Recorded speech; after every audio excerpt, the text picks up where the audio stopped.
ahora damos paso a Pablo Ortega del Cerro, que me parece que estaba por allí, y que nos va a hablar desde la Universidad de Cádiz. Nos va a hablar de, no sé si está por aquí. Sí, aquí estoy. Vale, perdón. Pues como no te veía, lo siento, perdona. Nada,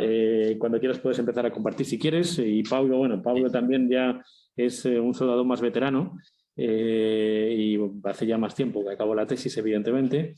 Y bueno, pues nos va a hablar de otro tema también muy interesante, navegando por el mundo desde Madrid, fuentes para estudiar la proyección global de la Armada dieciochesca. Pues cuando quieras tienes 20 minutos y luego pasaremos al debate general. ¿Qué haces, Pablo? Cuando quieras.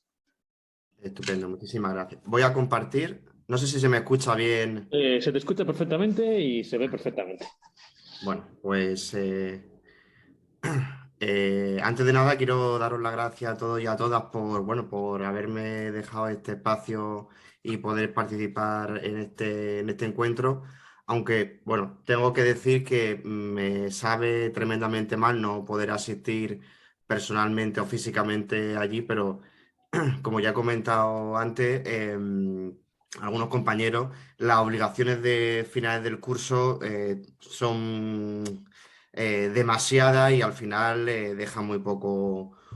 tiempo y muy poco espacio para poder ir a Madrid, aunque está cerca, pero bueno, ya sabemos que hay un trecho. Bueno, yo cuando vi el Call for Paper para este encuentro me resultó realmente muy interesante, un poco por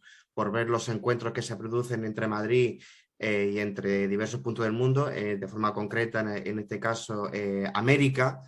Y bueno, pues se me ocurrió rápidamente, no sé si se ve cuando estoy pasando. Se ve, se ve. ¿Se veis? Vale. Bueno, pues se me ocurrió rápidamente el caso del archivo del Museo Naval que se ha mencionado ya varias veces en otras exposiciones y que, bueno, muchas veces al ser un archivo militar o de titularidad del Ministerio de Defensa, pues hay veces que queda un poco relegado, pero quizá por los fondos y por la importancia que tiene, yo creo que muchas veces debe ser resaltado. Bueno, simplemente decir que es un archivo relativamente nuevo porque se crea en 1932, que tiene sede en el cuartel general de la Armada y se crea principalmente para depositar los fondos de la Dirección de Trabajos Hidrográficos, el antiguo depósito hidrográfico de la Armada, precisamente en este año 32, que es cuando se suprime esa institución, y desde entonces ha ido incorporando otras colecciones y otras series, hasta incluso tiempo reciente, hace poco se incluyó otra serie bastante amplia, bastante interesante, y bueno, pues eso hace que sea un archivo no muy grande por los fondos, pero sí que es un archivo que es muy heterogéneo, que está muy bien descrito y que se trabaja muy bien en él y que sobre todo yo creo que lo que nos interesa y lo que nos gusta a todos es ver que nos puede dar muchas y muy buenas sorpresas, ¿no? Siempre que uno va allí pues tiene grata sorpresa. Bueno, más allá, digamos, de la definición del archivo en concreto como unidad de almacén, etcétera, etcétera, que eso no me correspondería a mí me gustaría plantearlo, me gustaría sugerir que se puede interpretar o se puede hablar en este caso de este archivo, bueno, como un archivo global de la monarquía o como un archivo, digamos, que nos permita ver los lazos y las interdependencias que se producen dentro de la monarquía y fuera de la monarquía, ¿no? Por eso no me gustaría hacer una descripción tradicional al uso de los fondos, sino comprenderlo, como digo, como un archivo global. Y ahí tengo que hacer una autocrítica porque yo no me gusta tampoco utilizar en exceso el término global, que hay veces que se usa demasiado y muy a la ligera, pero sí que es cierto que lo que me interesa es subrayar que en este archivo podemos recoger y tener constancia no solamente de los lazos y de las conexiones, sino de las interdependencias a nivel planetario que se forjaron dentro y fuera de la monarquía o a través de la monarquía, ¿no? En este caso, en el siglo XVIII, que abarca tanto Europa como América como Asia. Y en este caso es interesante, o me voy a centrar en los fondos precisamente del depósito hidrográfico de la Marina, que se debería de, digamos, unir o complementar con las series que se encuentran en el Archivo General de Simancas y en el Archivo General de la Marina Álvaro de Bazán, dentro de sus secciones de expediciones tanto a Europa como a América. Bueno, el depósito hidrográfico se crea, con muchas comillas, se crea en el año 1797. Digamos que esta es la fecha en la que se promulga digamos, la cédula que le da forma jurídica, pero es cierto que ya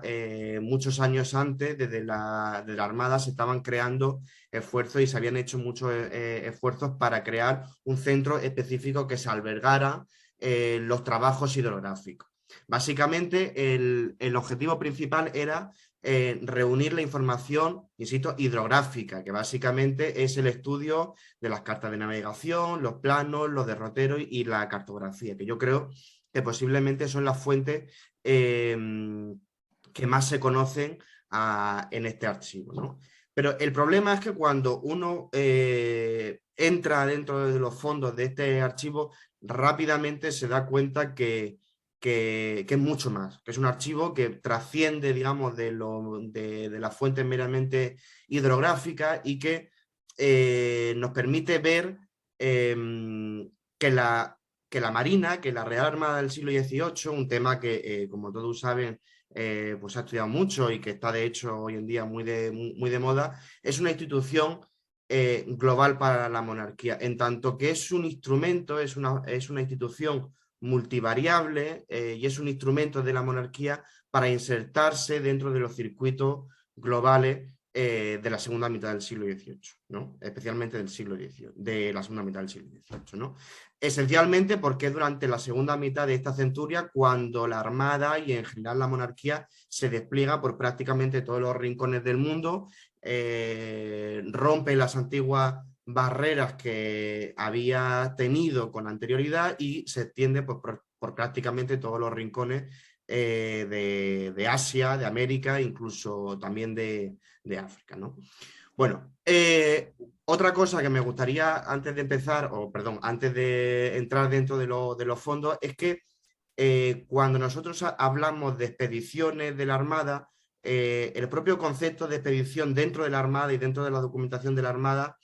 no solamente tiene una acepción militar y científica, es decir, no solamente hay expediciones, las famosas expediciones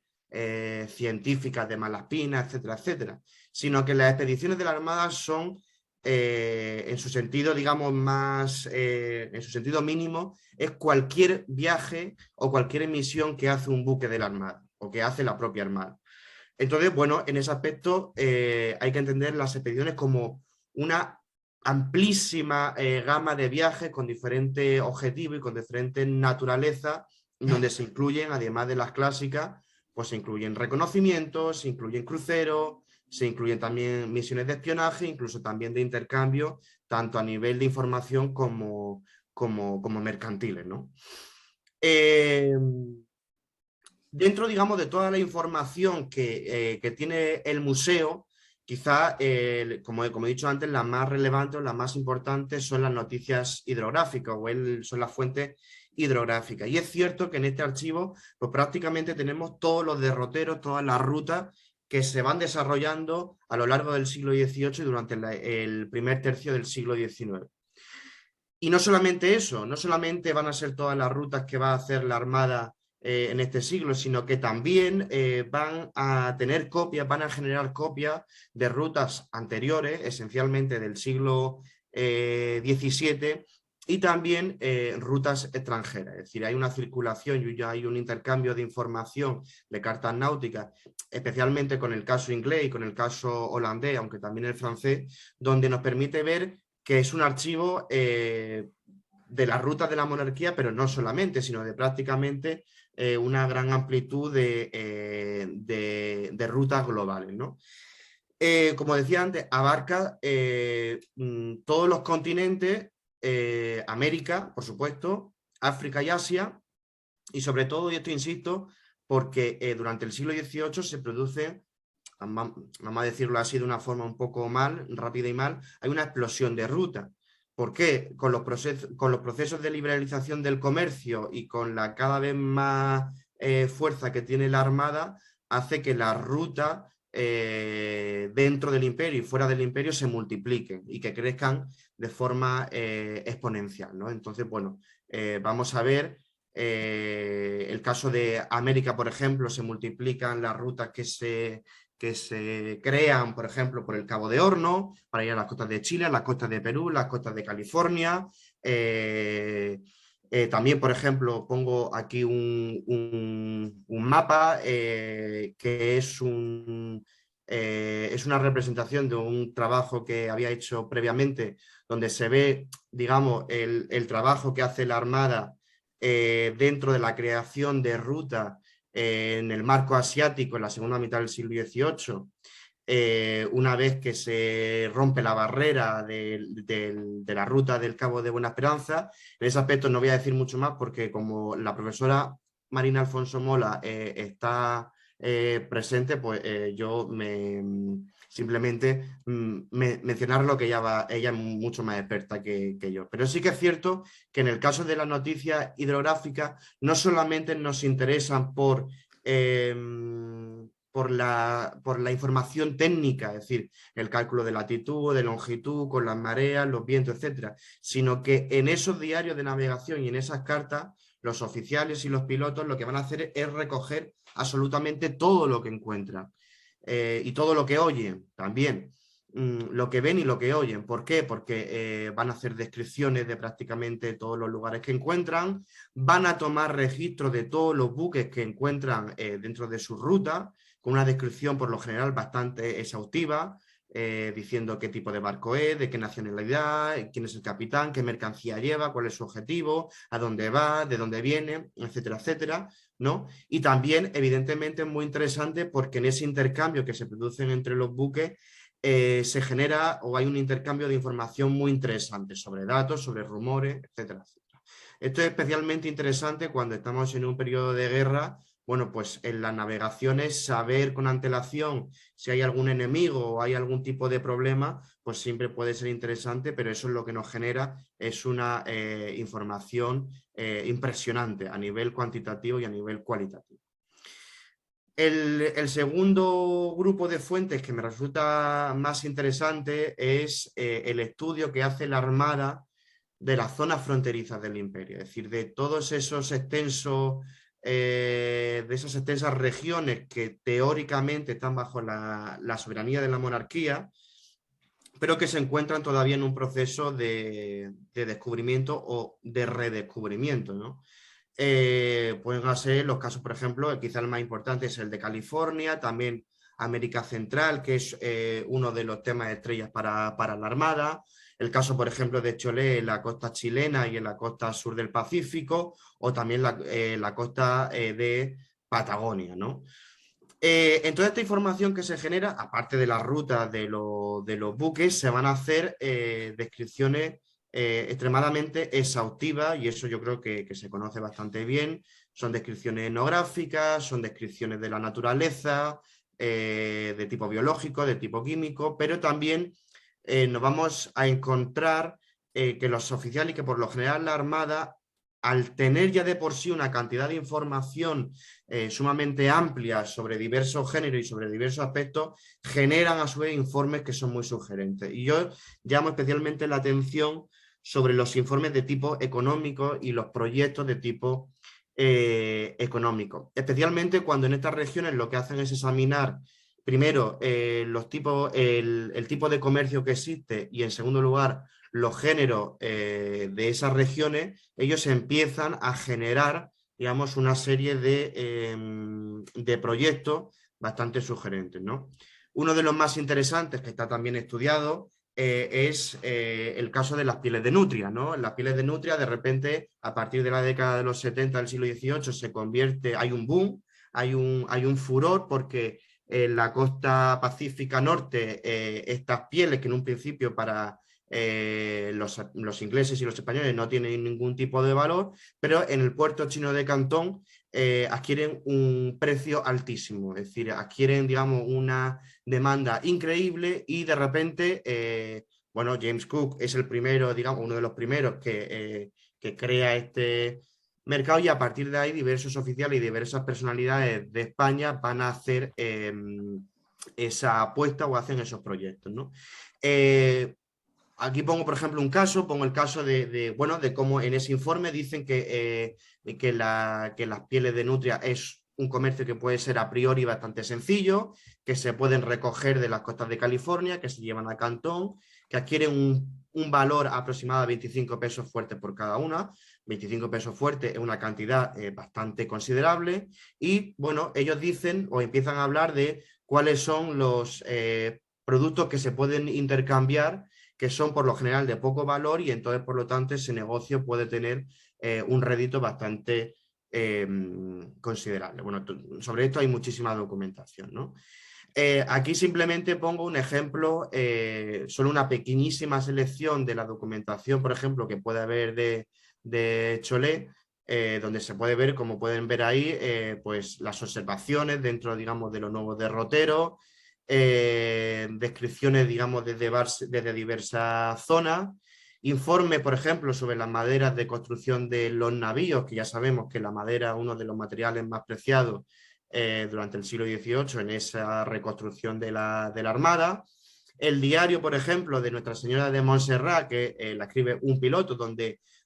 lo pongo ahí porque dice, anoto que están las cuentas, los diarios de viaje, oraciones, poesía y correspondencia. Es decir, ahí ya nos está indicando que realmente un diario de navegación era mucho más que simplemente un documento técnico. Vemos que en esas descripciones se habla de la población, del carácter de sus habitantes, de las producciones, del comercio que hacen, tanto legal como ilegal, porque también ellos toman nota del comercio ilícito, las grandes reflexiones políticas de Malaspina que hace de toda esta región y de todos sus viajes, o por ejemplo hacen un informe sobre los tintes de Cholé, ¿no? El amarillo, el rojo, el azul, el verde y el negro, que evidentemente eso podría tener unos réditos después económicos bastante considerables. La tercera parte, la tercera gran cantidad de información que a mí me resultó más interesante y que a mí me resultó especialmente llamativa fue la información que recoge la Armada sobre el territorio colonial, es decir, sobre los virreinatos y sobre las capitanías generales. Y en ese aspecto uno puede empezar a percibir y ver que la Armada muchas veces se va a comportar como un contrasistema de información dentro de la monarquía y dentro del imperio, ¿no? Es decir, van a hacer una serie de exámenes y una serie de recopilaciones de información que evidentemente podían ir por la vía de Indias, pero que en este caso la Armada prefiere recolectar y que procesa de una forma muy interesante. ¿Por qué? Porque para ellos también van a ser trabajos interesantes en sus proyectos y en sus informes finales, y en ello se hacen unas descripciones, bueno, pues exhaustivas sobre prácticamente todos los asuntos del comercio, la hacienda, las intendencias, sobre el sistema político. Y estos son tomos que casi siempre aparecen con el título de Noticias físicas, políticas y comerciales de el Reino del Perú, de la Nueva España, de Chile, de Guatemala, etcétera, etcétera. Hay una amplitud bastante considerable, ¿no? Aquí pongo también, por ejemplo, el caso de Nueva España, simplemente una selección muy pequeña, bueno, pues donde se puede ver, por ejemplo, que la documentación es tremendamente variada. Se hablan o se recoge información sobre la renta de pólvora y de naipes, se habla sobre las alcabalas, sobre los estados de los salarios de diversos ramos, la comparación y el cotejo de los estados de valores que han tenido las rentas reales en Nueva España en ciertos años concretos. Por ejemplo, otro documento, informe o explicación de las diversas bebidas que se usan en el Reino de Nueva España, donde se incluyen hasta 77 variedades, o una también de las que me resulta más importante es la memoria del consumo de lo que se consumió en la capital de México durante el año 88. Bueno, simplemente esto es una selección pequeña y breve. Y ya por último, como en todos los archivos, pues siempre hay una sección misteriosa o una sección, digamos, de indiferente o una sección que también nos puede dar muchísimas sorpresas, ¿no? En este caso también nos encontramos diversas cajas o diversos libros que se llaman papeles apreciables, diversos o misceláneas, y bueno, pues ahí nos vamos a encontrar realmente una demostración bastante clara de que se trata de un archivo global, entre comillas, para la monarquía, porque es donde se recogen informes extranjeros de tipo económico, o de tipo político, de tipo social, se hacen anotaciones. Aquí se guardan muchos de los memoriales que se hacen por parte de la Armada, incluso memoriales de otras instituciones que la Armada recoge para tomar nota y para estudiar, y que son, evidentemente, es una información esencial para los trabajos que va a hacer posteriormente la Armada. Y ya por último, simplemente también hacer una pequeña muestra, ¿no? de esta sección miscelánea dentro del archivo del Museo Naval, bueno, pues donde podemos ver noticias sobre el sistema de pesas y de la medida que se hace en Francia, multitud de memoriales que son muy interesantes, por ejemplo, el caso de reflexiones sobre el poco fundamento de los españoles para insistir en el registro de los buques ingleses que navegan en los mares de América, o uno que también es bastante relevante, el estudio de las causas que han contribuido a evitar la prosperidad de la marina mercante española. Bueno, al final son una multitud de informes sobre rusos, ¿no? Sobre los muelles, o por ejemplo nos vamos a encontrar también una descripción sobre Manchester y su emergente industria del algodón. Y creo que con esto cumplo el tiempo, así que muchísimas gracias. Gracias.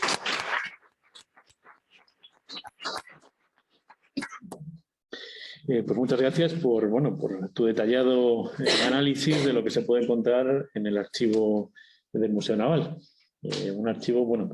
madrileño, pero que suele ser, está poco usado en muchos casos por los investigadores.